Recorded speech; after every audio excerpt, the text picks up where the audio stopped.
Albert, congratulations for Chemical Hearts. Thank you so much, and thank you for having me. Not a problem. Hey, so what and how brought you on board to a project that's like this? Well,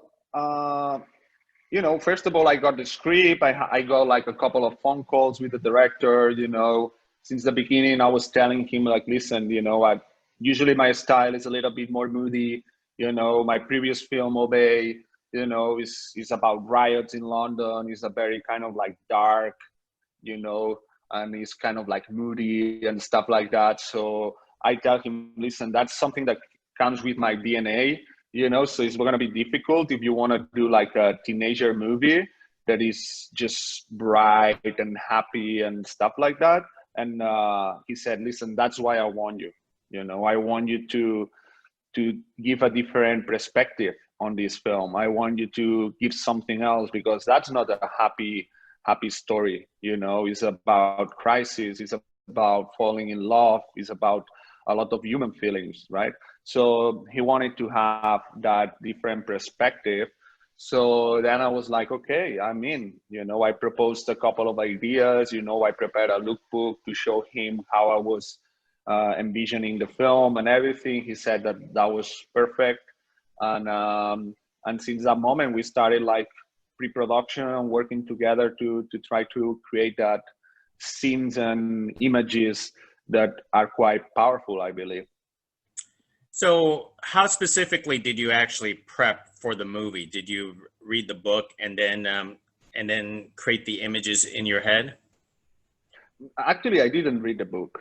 I didn't read the book, and because I only like to hear one voice, and the one voice that I need to hear is from the director. And he's in charge. He's the boss, and that's all that matters. So I tried to understood what Richard Tain wanted to tell and how he wanted to tell it, and then it was like an endless, meetings and drawings and references, and we tried to get that look right before starting the shoot, because then the shoot is 24 days, so you barely have time to react. So we tried to do everything beforehand. And it was an exciting, I think it's one of the most exciting parts of the process of shooting the film, when you prep everything with the director. Talk about your working relationship with Richard Chan, the director. What was his style like, and how do you two communicate? He was amazing. I think Richard Tain is a very, very talented director. I think he has a great feature in the industry. All the reference that he was using, all of them, they were from back on the days, and I really respect the directors that they don't just try to make something that is trendy right now. So he has a bigger perspective. So, he was like super good communicating what he wanted. We knew that we didn't have the time to discuss ideas on set. So as I said before, we tried to discuss, make questions each other, and put all the ideas and everything on the pre-production to make sure that during the shoot, we're going to move fast and all of us, we're going to be in the same page. So it was really easy. Richard Tain is super talented, and it was like really easy to work with him. Well, good thing I spoke to Richard, and he only had good things to say to you too. So that's fantastic. Oh, I really appreciate it. No, he's a very good friend of mine, and it was amazing. It was super spectacular working with him, and we connected since the beginning. So looking forward to work again with him. Yeah. Excellent. Well, one of the things he actually mentioned that he worked along with you is to try to get the right lighting throughout the entire movie. Could you talk specifically about that? I guess it has something to do with like the daytime and nighttime shoots, right?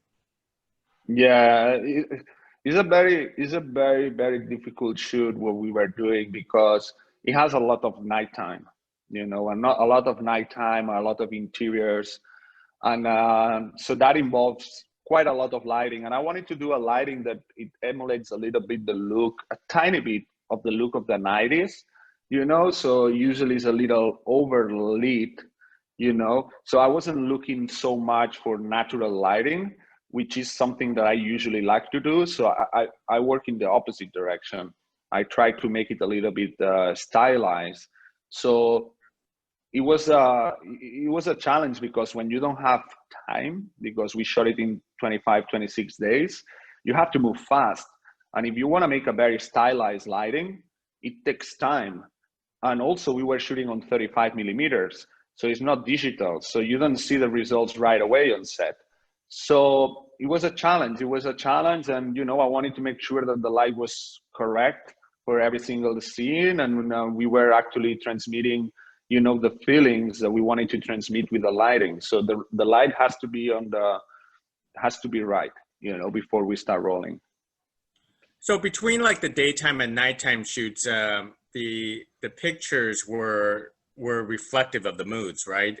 That was what you're trying to capture. Am I correct?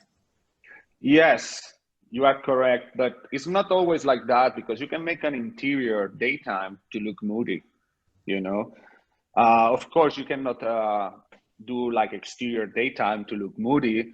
So that's when we try to focus on that scene, those scenes that are more like moody, powerful, and more like dramatic. We try to make them nighttime. But then in the interiors, you have a little bit more freedom, because everything is lit artificially.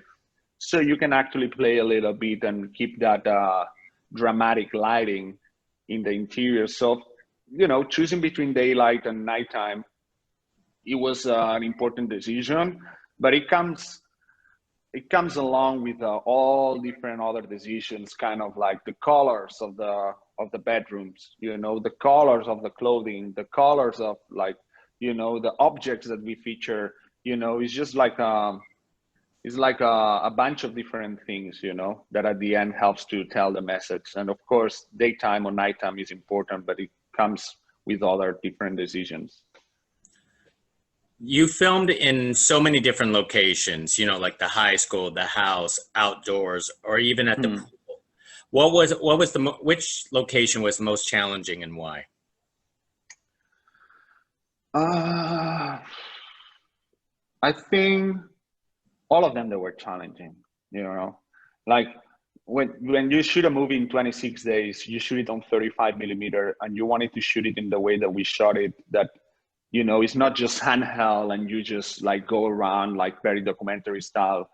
You want to do the opposite. You want to really like focus on every single framing, every single lighting. So it takes time. So actually for each scene, I was like just running like crazy, trying to finish everything on time and try to get that look right. But if I have to choose a couple, I would say that probably the abandoned factory was one of those, and as well the cemetery, because the cemetery was like a huge, huge cemetery that at the end, in the movie, they didn't put many shots of that scene. I think they just reshape it a little bit to work better, but originally had like really wide shots, so that involves a bunch of lighting, big units on cranes, and it's time consuming. So I guess these two were the more challenging scenes on the film. Excellent. Well, as I'm starting to wrap things up on my end here, times are crazy, and I hope you're safe over there. But how do you stay creative during like these difficult times? To be honest, I think you can be creative with every single thing that you do in your life. I think since you wake up and you choose your clothing, you are creative on that sense. I think when you wake up with your clothing on and then you go to the kitchen and then you think what you're going to have for breakfast, you are creative on that sense too. I think you have to be creative on every single thing that you do, and then it's just keeping the eyes open, and I think it's something that comes with our DNA. I think it's something that is not about training. It's just about a sense of what surrounds you and choices that you do on every single thing that, in your daily life. So I'm just like normal, and try to watch movies, tries to like work out at home, try to take pictures at home. It's just fine, it's just, I mean, I don't see any kind of limitation on my end. I only had one more question left Yeah, with sorry. Albert. Um, when are you going to come to the time of making the decision to be in the director's chair yourself? I don't think that's gonna happen. I think, I think being a director of photography is just a beautiful, beautiful, beautiful job. I think it's just spectacular because you just focus on the image. My father used to be a photographer. I love photography. I love images. I think working with great directors as Richard Payne, is no need for me to step into the directing.